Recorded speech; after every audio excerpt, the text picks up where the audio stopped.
नगर के बारे में आपने बहुत कुछ सुना होगा, तो आपको अब एक नई बात और बताते हैं।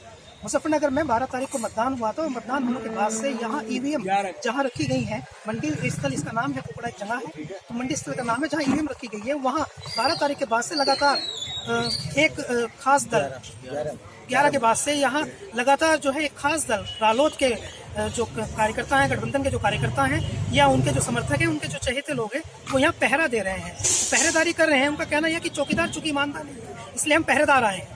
हम बात करते हैं, हमारे साथ हैं रालोद के जिलाध्यक्ष अजीत राठी। तो ये बताइए राठी साहब कि आप यहाँ पर हैं, तो आप यहाँ कब आए, क्यों आए?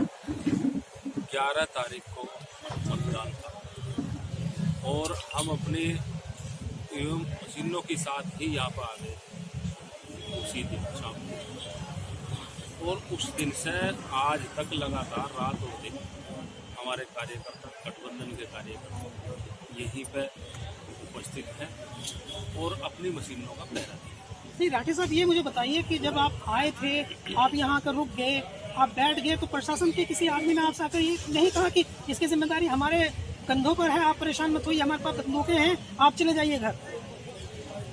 हम इन पर विश्वास नहीं करते। प्रशासन नाम की कोई चीज़ नहीं है। सत्ता में जो लोग बैठे बेकार है, झूठे महानिकम्मे लोग, कैसे उन पर विश्वास किया? तो आपको इनको इनकी चौकीदारी पर कोई भरोसा नहीं है? नहीं, कोई भरोसा नहीं। आप बताइए चाचा, आप कहाँ के रहने वाले हैं? सिसोली के। सिसोली के आप हैं, तो आप भी उसी दिन आ गए थे? हाँ, उसी दिन के बच्चे सब। आपका नाम? भगत सिंह। भगत सिंह। तो ये जब यहाँ ये लोग आ गए और ईवीएम यहाँ रख दी इन्होंने, तो आपको मतलब समझते हैं ना कि ईवीएम जो है वो टेक्नोलॉजी की चीज है, तो उसमें ये किस तरह का बदलाव कर सकते हैं? ये बेईमान है, इनका कोई यकीन नहीं है। बेईमान ऐसी सरकार ना कभी देश आजादी से पहले आई, ना कोई प्रधानमंत्री इतना झूठा आया, ना आगा भी नहीं आवा, उनका खत्म हो जाएगा। ये तो झूठे हैं। ये बेईमान ना करने में एक सेकंड नहीं लगाते। फाइल इन्होंने गायब कर दी, सुप्रीम कोर्ट इन्होंने फेल कर दिया, सीबीआई इन्होंने फेल कर दी। इनका तो कुछ इन छोड़ा ही नहीं, सब RSS का वो कर दिया इन्होंने, तो सारा हिंदुस्तान यूँ खत्म हो जाएगा आपके 23 तारीख को। तो ये मुझे बताइए, जैसे ये ईवीएम यहाँ रखी है, हाँ, तो कोई अगर ताकत के बल पर जबरदस्ती करके आपको हटाना चाहे तो प्रशासन नहीं, ये ताकत हमारे पास भी है, इनसे ज्यादा ताकत है, इनसे ज्यादा ताकत है, हटाओगे हमें। अच्छा ये बताइए चाचा, मैं आपसे ये जानना चाहता हूँ कि अभी तो किसान का गेहूं कट रहा है और बुआई भी चल रही है, तो ये तो बहुत पीक टाइम है, बहुत व्यस्त टाइम है आपका। तो इस व्यस्त टाइम में भी आप यहीं जुटे हैं? हाँ जी, यहीं जुटे हैं। तो कौन सी ऐसी चीज है जो आपको प्रेरणा दे रही है, आपको मोटिवेट कर रही है कि यहाँ रहना चाहिए? वो प्रेरणा ये है जो हमारे जैसे चौधरी साहब हैं, वे एक ईमानदार और बहुत ही नेक आदमी है। तो हम खतरा है और कभी नेक आदमी को या वक्त गायब कर हटा। नहीं, वो नेक आदमी जो है उनका नाम चौधरी अजीत सिंह। अच्छा, लोकदल के जो अध्यक्ष राष्ट्र जी, ठीक है। ये मुझे बताइए, आप भी यहीं जुटे हैं, अब नौजवान हैं? जी, 11 तारीख से हम लोग सब यही हैं, महागठबंधन के जो कार्यकर्ता हैं, पदाधिकारी हैं, सब यही लोग हैं। किसान लोग यहाँ 11 तारीख से उपस्थित हैं। पूरी दिन रात जो है यहाँ पहरेदारी ईवीएम की लोग कर रहे हैं। पूरा मुझे पूर्ण विश्वास है कि यहाँ पर जो है किसी तरह की कोई भी घटना नहीं होगी और तरीके से हम जो है यहाँ पहरेदारी करेंगे। तो आप लोग रात को भी अपने घर नहीं जाते हैं? रात को लगते मच्छरदानी हमने ला रखी, ऑक्सीजन ला रखा, हमने व्यवस्था अपना यही डेरा जमा कर हम लोग 11 तारीख से 23 तारीख। आपका क्या शुभ नाम?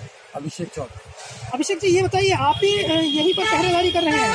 हम सभी लोग यहाँ पहरेदारी कर रहे हैं, क्योंकि यहाँ पे जो लोकसभा का शासित चुनाव लड़ रहा है, आपने पूरी भारतवर्ष की मीडिया में देखा होगा, चुनाव वाले दिन वो 7:30 बजे एक बूथ पर जाते हैं और बूथ पर जाने के बाद एक महिला के साथ अभद्रता करते हैं।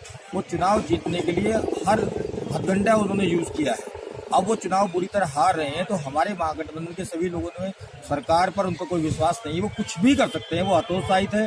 भारतवर्ष से इस बार नरेंद्र मोदी जी का ज्यादा तय है, तो जब वो राफेल की फाइल चोरी करा सकते हैं, तो बूथ के बाद अब वो मशीनों में कुछ भी करा सकते हैं। इसलिए हमारे केंद्रीय नेतृत्व के अनुसार हम सब लोग यहाँ जमा है। अभी ये दो बात आप सुन लीजिए। पहली बात तो इन्होंने ये महत्वपूर्ण बताई है कि केंद्रीय नेतृत्व के अनुसार, तो हम ये जानना चाहते हैं, क्या केंद्रीय नेतृत्व ने आपको ये निर्देश दिया है कि आप जाइए वहाँ पहरेदारी कीजिए, या खुद से आप आ गए हैं? नहीं, देखिए केंद्रीय नेतृत्व का मकसद ये नहीं है कि वो क्या करिए, हम लोग तो चुनाव लड़ाए, पर ये हमारी स्वेच्छा से, हमारे जो यहाँ के लोग हैं उनकी स्वेच्छा के अनुसार। आपकी अपनी भावनाएं हैं। अच्छा, इनसे हम जानना चाहते हैं, आप भी यही जुटे हैं? कितने समय टाइम साथ रखते हैं? 11 तारीख से ही है। आप भी 11 तारीख से जुटे हैं यहाँ। तो रात में मच्छर लगते हैं? मच्छर तो लगते ही है, खाना घर से आता है? खाना घर से आता है, मच्छर लगते हैं, अपना पहरा दे रहे हैं। फैमिली के लोग आपके नहीं कहते कि भाई अपना काम कुछ देख लो, गेहूँ कटा लो? ये तो बताओ, फैमिली के लोग क्यों कहेंगे? इस सरकार ने 5 साल में इतना अलगकरण कर रखा, फैमिली के लोग तो नहीं कह रहे हैं अपने अब का जीत लो, अन्य 5 साल और खत्म ही हो जाएंगे। फैमिली के लोग तो और क्यों क्या, वहीं रहो, घर भी ना हो। जी बताइए, सरकार के दौरान, मोदी सरकार के दौरान किसानों पर किसान कुछ ज्यादा परेशान हुआ? बस ज़्यादा क्या, सारा किसान का किसान है, किसान भी है, और जो तुम्हारे किसान से जुड़े मजदूर हैं वो सब ज़्यादा परेशान है। क्योंकि किसान को कुछ नहीं मिलने का तो मजदूर कहाँ से होगा, और मजदूर को कुछ नहीं मिलने का तो मार्केट में कहाँ होगा। व्यापारी भी परेशान इससे, एक तो चक्र है और चक्र में सब परेशान है। क्योंकि ये जो वादे करे तब कोई भी पूरा नहीं करता, वादे बहुत, कोई दिक्कत नहीं, पर उन्हें पूरा तो करते 10% 20% पूरा करते। चुनावी साल है, सबको पता है, किसान बेचारे का गन्ना खेत में खड़ा है, कोई 1 रुपया इन्होंने बढ़ाया। आपको उम्मीद है नरेंद्र मोदी जो है वो भारत के प्रधानमंत्री फिर से बन जाएंगे?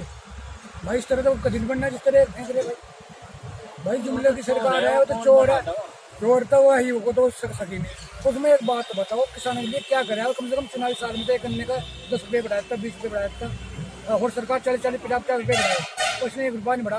अब आप ये देखो, अगर चुनावी साल में इन्होंने पैसा नहीं बढ़ा, किसान की नहीं बढ़ा, बिना चुनावी साल के क्या हालत कर देंगे? ये भूखा मर देंगे, आत्महत्या कितनी हो रही है किसान, आप देख रहे होंगे। ये सत्ता पाने के लिए गलत तरीका अपना सकते हैं। पिछली बार अपनाया, लड़ाई झगड़े करवाते हैं, पुलवामा हमले इनकी मेहरबानी कहीं से होया नहीं है। जो पुलवामा हुआ 3 क्विंटल RDX खमा खाने आती, हमारे घर में एक कट्टा इन्हें मिल जा, एक मोहम्मदन घर में आधी किलो मीट ना एकदम मिल जा, मीट हवायो, पर इन्हें 3 क्विंटल RDX दिखाई दे रहा। भाई जो मैंने संवेदनशील जगह होगा जहाँ पर पक्षी पंख। अच्छा, हम किसी बुजुर्ग से पूछते हैं ये बात। जी, ये मलोक नगर के आदमी है जी। हाँ, किसी बुजुर्ग से पूछते हैं ये बात। देखिए, ये जो बड़े भाई हैं हमारे, इन्होंने ये बताया है कि आपने इनकी बात सुन ली? हाँ, सुन ली, तो आप ही बता दीजिए। हाँ, ऐसा है, पहले तो मैं किसानों की बताऊँ। और फौज में भी हमारे बच्चे हैं, इस जालिम के बच्चे नहीं है। वो 3 क्विंटल जो है और वो जाया, तो उसमें ये देख लो, चेकिंग में ये मशीन नहीं चोरी कर सकते क्या? जब उसमें लाइन में जा रहा है, इन्हें जालिम को पता नहीं था क्या?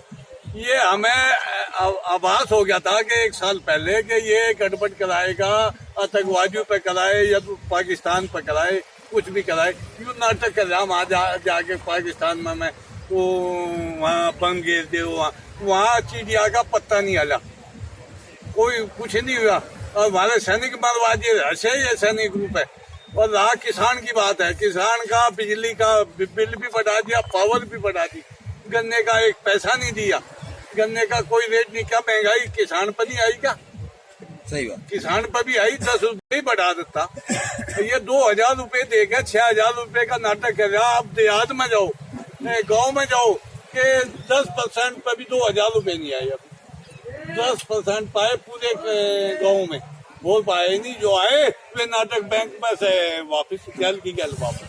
ये नाटक किया आज ने, और ये कुछ नहीं कर सकता, ये किसानों का हो ही नहीं सकता। देखो, जो किसानों का नहीं है वो है नहीं। किसान एक पेड़ की जड़ है।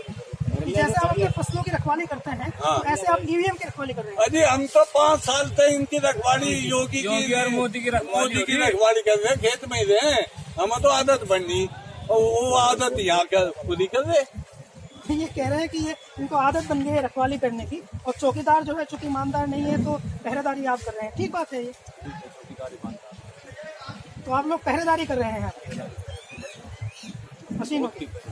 आपको मशीन का हम वो जगह दिखाते हैं जहाँ पर मशीन रखी है। ये सामने जो ये बिल्डिंग आपको दिखाई दे रही है, ये बैरिकेडिंग आपको दिखाई दे रही है, तार जाल लगे हैं, यहाँ मशीनें रखी हैं। और अभी आपको कुछ पुलिस के जवान और CRP के जवान बाहर घूमते हुए दिखाई दे जा रहे हैं। तो यहाँ पर 23 मई को जब काउंटिंग होगी तो यहीं पर आप देखेंगे। और ये मुजफ्फरनगर के जो किसान जिनको आप सुन रहे थे, आपने सुना होगा कि इनके अंदर जो है वो बहुत सारा गुस्सा है। इनको ऐसा लगता है कि हमने जो वोट दी थी कहीं वो ईवीएम में किसी तरह की अदला बदली से, ईमानदारी बेईमानी के बीच के कहीं से कोई नुकसान किसी तरह का ना हो जाए। तो अंदर से ये चिंतित है। इनको लगता है कि इनके बच्चों का भविष्य जो है वो इससे बिगड़ सकता है। ये मुजफ्फरनगर हमेशा कुछ नई चीज लेकर आता है। इनको लगता है कि मुजफ्फरनगर में 2014 में जो दंगा हुआ था वो एक राजनीतिक